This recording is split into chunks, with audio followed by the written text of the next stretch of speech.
আসসালামু আলাইকুম রহমতুল্লাহি ওবরকাতু। আমি আব্দুল মতিন। আমি আবারও আপনাদের মাঝে হাজির হয়েছি নতুন ধরনের টিউটোরিয়াল নিয়ে।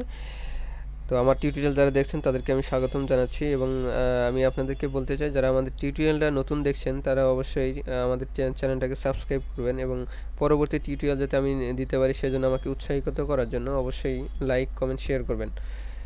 আচ্ছা, এখন আমাদের যা শিখবো, আমাদের পিএইচপি ডাটা টাইপ কি, আমাদের আজকে টিউটোরিয়ালে শেখার কথা ছিল পিএইচপি ডাটা টাইপ।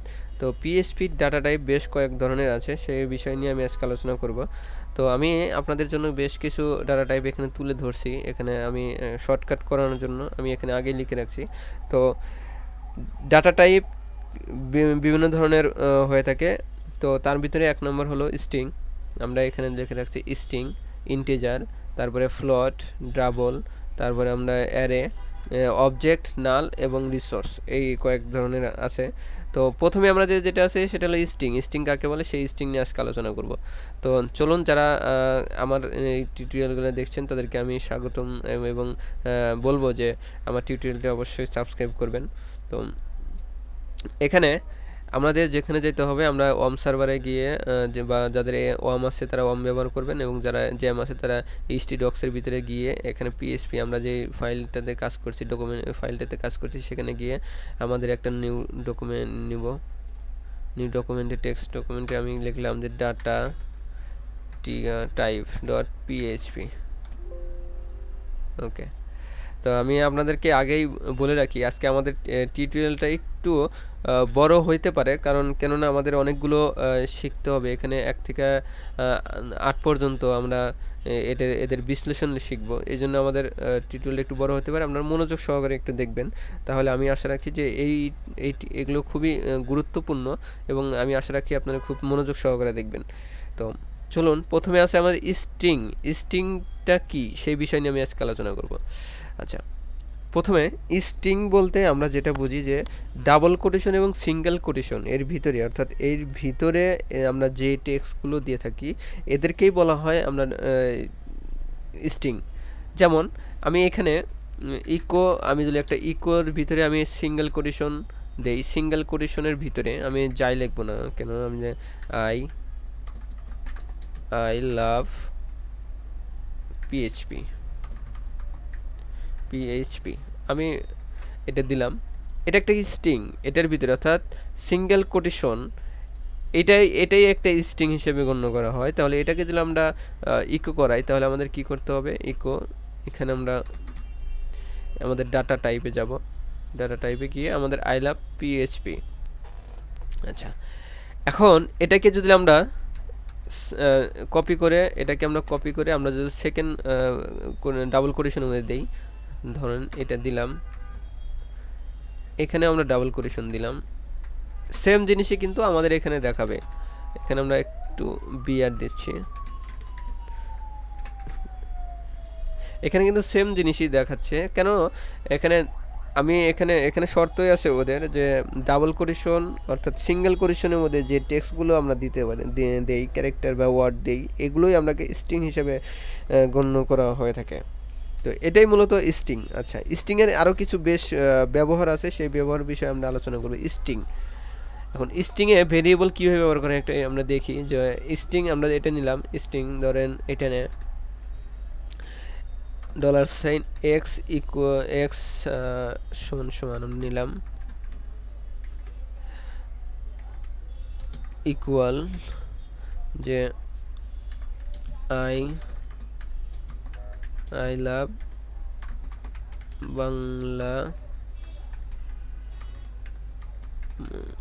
বাংলাদেশ। আচ্ছা, এটাকে আমি ইকো করাতে চাইলে আমি কি করতে হবে, ইকো, আমি যদি এক ইকোর ভিতরে এখানে দিই যে আমি এক্স দিলাম, এটা কিন্তু শো করবে। এখন আমি এখানে একটু ব্রেক দিই, এখানে শো করবে। এখানে একটু প্রবলেম আছে। এখানে কি প্রবলেম, এখানে 9 নম্বরে আনডিফাইন্ড ভেরিয়েবল, অর্থাৎ এটা ডিফাইন করা হয় না এক্সট্রা, আমাদের একটু ভুল হয়েছে। হ্যাঁ, এখন এখানে আমরা কি দেখতে পেলাম যে আই লাভ বাংলাদেশ, এটা একটা স্ট্রিং এর ভিতরে ব্যবহার করছি। এটাকে যদি আমি সিঙ্গেল কোটেশনের মধ্যে ব্যবহার করি, যদি আমি প্রথমে ডাবল কোটেশনের ভিতরে ব্যবহার করি যে এক্স আমি দিয়ে দিলাম, এটাকে কিন্তু আমি এখানে ব্যবহার করতেছি। তাহলে আমি এটাকে যদি আমি এখন প্রিন্ট করাই তাহলে দেখতে পারবো যে একই আই লাভ বাংলাদেশ এটাই ব্যবহার করবে। এখন এইটুকু যদি আমি সিঙ্গেল কোটেশনে ব্যবহার করি তাহলে আমি সিঙ্গেল কোটেশন এখানে এক্স যদি দিলাম ব্যবহার করি তাহলে আমরা দেখতে পারবো যে এর ভিতরে এখন আমাদের কিন্তু কি আছে, যেই ভেরিয়েবলটা আমরা ডিক্লেয়ার করেছিলাম, যে ভেরিয়েবলের ভিতরে আমরা মানটা রেখেছি সেই মানটাই মানে সেই ভেরিয়েবলটাই এখানে দেখাচ্ছে। কেন? এটাই হলো মূল পার্থক্য, যে সেকেন্ড কোটেশন এবং ডাবল কোটেশনের মধ্যে একটু পার্থক্য এটাই, যে যদি কোনো ভেরিয়েবল এখানে ব্যবহার করেন, যদি ভেরিয়েবল শুধু ভেরিয়েবল আপনি দিয়ে দিন কোনো সমস্যা নাই, যদি সেই ভেরিয়েবলটাকে ডাবল কোটেশনে ব্যবহার করেন তাহলে সেটা আপনার ব্যবহার করতে পারেন। আবার যদি এই ভেরিয়েবলটাকে সিঙ্গেল কোটেশনের মধ্যে দিয়ে দেন তাহলে কিন্তু সেটা আর ওই ভেরিয়েবলটাই দেখাবে, এখানের ভিতরে কী মান আছে সেটা কিন্তু দেখাবে না। এটাই মূলত পার্থক্য, এটা হলো স্ট্রিং।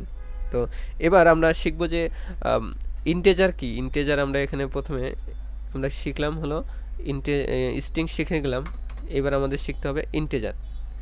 ইন্টেজারটা হলো কোনো পূর্ণ সংখ্যাকে আমরা এক ধরনের ইন্টেজার বলি।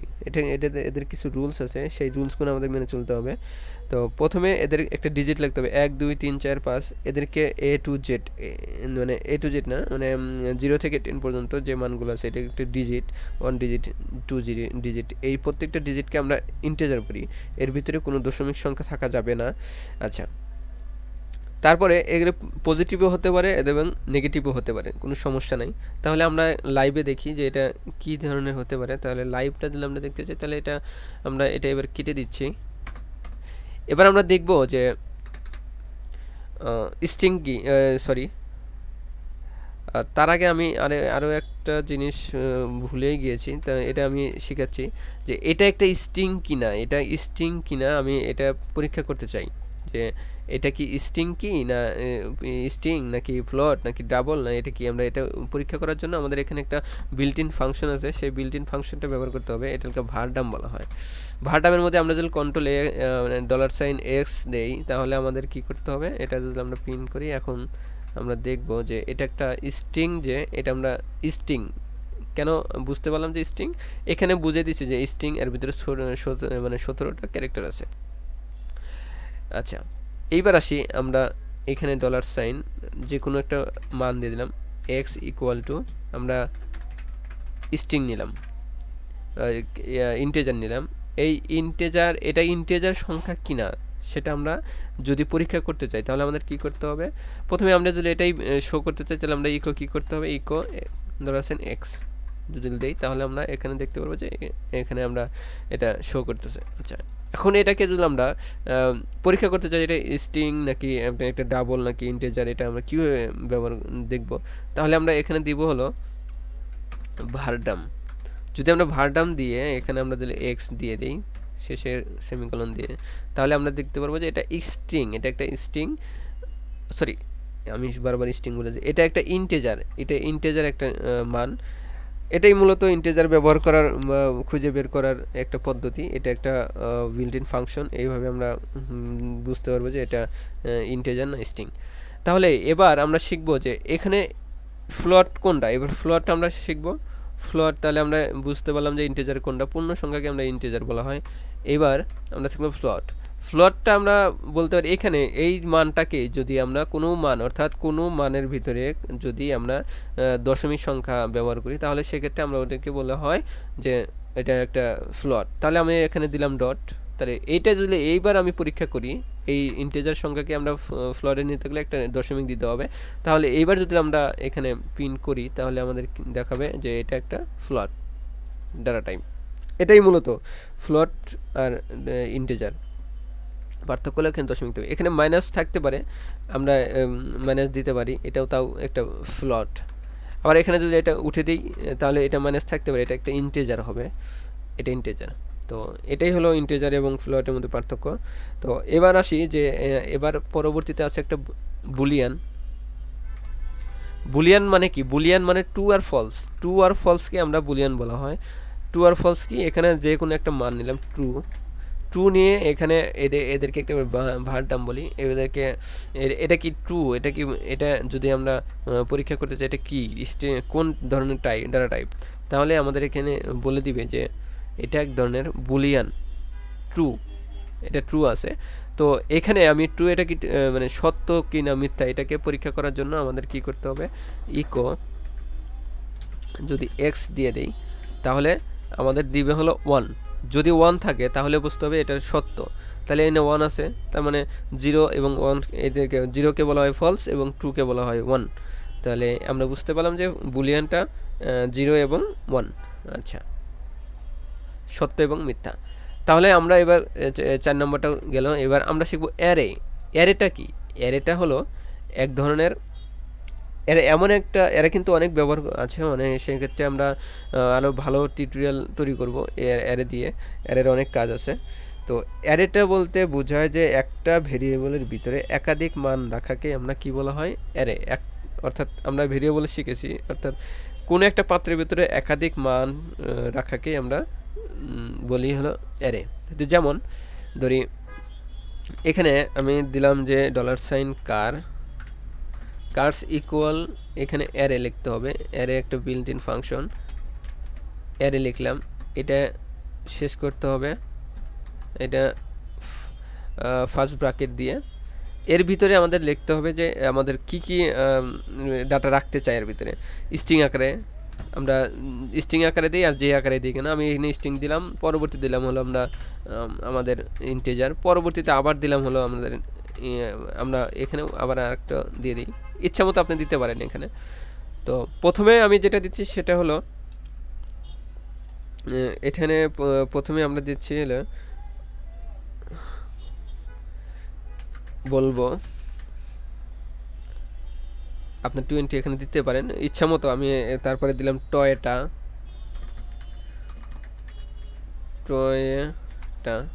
আমি যদি এখন এটা কি অ্যারে, অর্থাৎ অ্যারে কি না সেটা যদি আমরা পরীক্ষা করতে চাই তাহলে আমরা কি করতে হবে, এখানে আমাদের দিতে হবে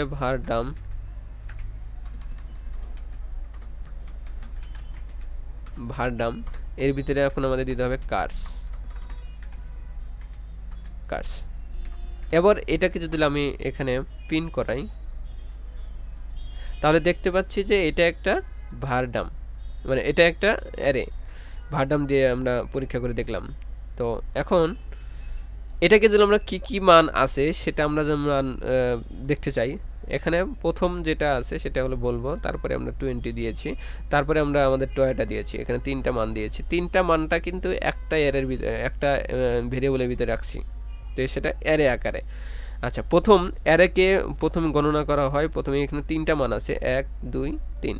3টা মানকে আমরা প্রথম মানটাকে যেটা বলবো এটা হলো 0 ইন্ডেক্স 0, তারপরে 0 অর্থাৎ প্রত্যেকটা অ্যারেই শুরু হয় 0 থেকে, 0 1 এবং 2। আচ্ছা, এবারে এদেরকে আমি মানটা বের করতে চাই যে আমি কোন এদেরকে আমি যদি দেখতে চাই যে কোনটা কোন ইন্ডেক্সে আছে সেটা আমি যদি দেখতে চাই তাহলে আমাদের এখানে দিতে হবে যে এখানে আমি যদি দেই ভারডাম প্রিন্ট, আর এখানে আমি কার্স দিলাম, তাহলে এখানে আমি দেখতেছি অ্যারে, অর্থাৎ 0 ইন্ডেক্সে আছে হলো বলবো, তারপরে 1 ইন্ডেক্সে আছে হলো 20 এবং 2 ইন্ডেক্সে আছে হলো টয়টা। এটাই মূলত ভারডামস। আমরা অ্যারে বোঝানোর জন্য আমরা দুইভাবে এটা ভারডাম দিয়ে আমরা বুঝতে পারি। যদি এখানে ভারডাম দেই তাহলেও আমরা কিন্তু একই সিস্টেমে ভারডাম যদি আমরা ব্যবহার করি তাহলে কিন্তু একইভাবে একই মান আমরা পাবো এখানে অ্যারে। আচ্ছা, এটা মূলত অ্যারের আরও অনেকগুলো কাজ আছে, সেগুলো আমরা নেক্সট টিউটোরিয়াল আমরা বুঝবো যে কিভাবে, অর্থাৎ অ্যারে নিয়ে আলাদা টিউটোরিয়াল থাকবে অনেকগুলো, সেই বিষয় নিয়ে আমরা পরবর্তীতে আলোচনা করব এখন। আচ্ছা, এবার যদি আমি এই মানটাকে আউটপুট দেখাতে চাই, আমি একটু দেখাই দিই আপনাদের। এই মানটাকে যদি আমি আউটপুট দেখাতে চাই তাহলে আমি যদি ইকো কার্স দিয়ে করি তাহলে কিন্তু আউটপুট আমার আসবে না। কেন? আমি বুঝাই দিই না আমাদের কোন মানটা আছে এর ভিতরে। এটা একটা অ্যারে, ওরা বলে দিছে এটা একটা স্ট্রিং এর ভিতরে, অ্যারের ভিতরে স্ট্রিং আছে, এদেরকে আলাদাভাবে বুঝে দিতে হবে। এজন্য আমাদের যা করতে হবে, এটা একটা থার্ড ব্র্যাকেটের ভিতরে আমি কোন ইন্ডেক্সকে দেখাতে চাচ্ছি। আমি যদি এখানে 0 ইন্ডেক্সকে দেখাতে চাই তাহলে আমি এখানে এবার দেখাবে যে 0 ইন্ডেক্সে, অর্থাৎ 1 ইন্ডেক্সে আমি এখানে বলছিলাম 0 ইন্ডেক্স এটা, 1 ইন্ডেক্স এটা, তারপরে 2 ইন্ডেক্স এটা। তাহলে আমি এইটা দেখতে চাচ্ছি, সেজন্য আমি 1 দিয়ে দিলাম। যদি আমি 2 দিয়ে দিই তাহলে আমাদের কি করতে হবে, এখানে আমাদের দিতে হবে টয়টা, এখানে 2 দিতে হবে। এবারে আমি যদি স্ট্রিং দিতে চাই তাহলে আমাদের স্ট্রিং কি আছে, আমাদের টয়টা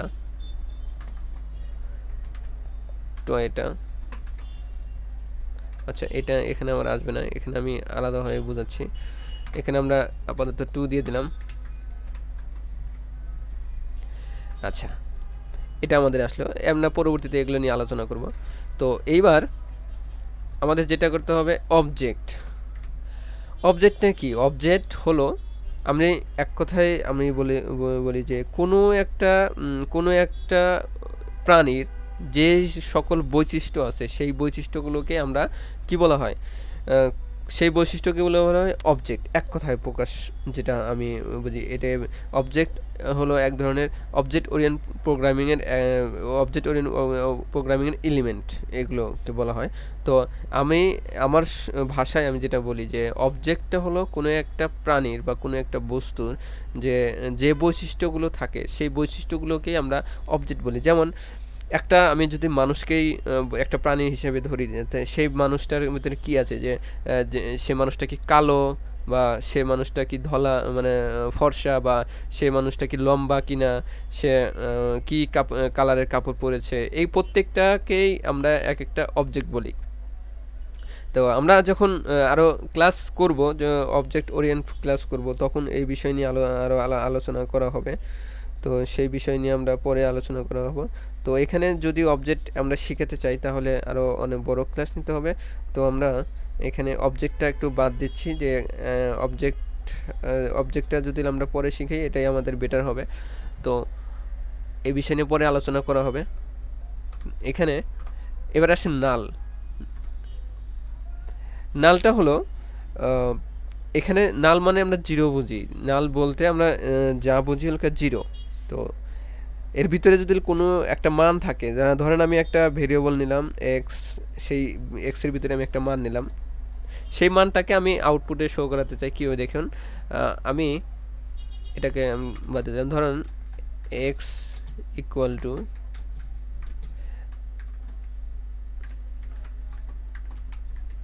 লার্ন পিএইচপি। আচ্ছা, এইবার যদি আমি এখানে এক্স ইকুয়াল টু এখানে নাল নিলাম, এখন এই এক্সটা কিন্তু এর ভিতরে মান, অর্থাৎ এই যে মানটা আছে এটা কিন্তু আমি এক্স এর ভিতরে দিয়ে দিয়েছি।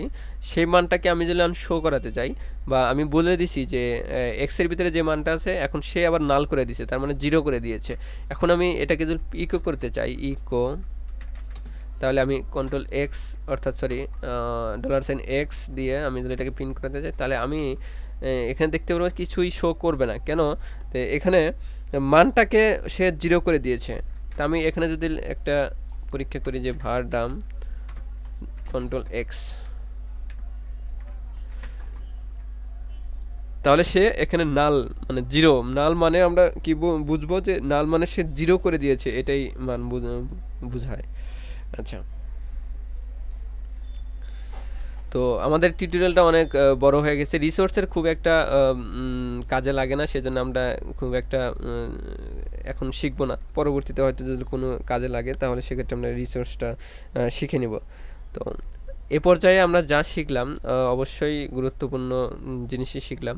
তো নেক্সট টিউটোরিয়ালে আমাদের একটা টিউটোরিয়াল হবে অবজেক্ট নিয়ে আমি এখানে আলোচনা করার কথা ছিল, সেক্ষেত্রে আমি আলোচনা করি নাই। তো নেক্সট টিউটোরিয়ালে আমাদের অবজেক্ট নিয়ে আলোচনা করা হবে। তো আপনারা সবাই অবজেক্টে ভালো ক্লাস করবেন, কারণ অবজেক্ট ওরিয়েন্ট প্রোগ্রামিং কাজ করলে আমাদের অনেক প্রোগ্রামগুলোকে অনেক সহজভাবে প্রোগ্রাম করা যায়। তো নেক্সট টিউটোরিয়ালে আমরা অবজেক্ট নিয়ে আলোচনা করব।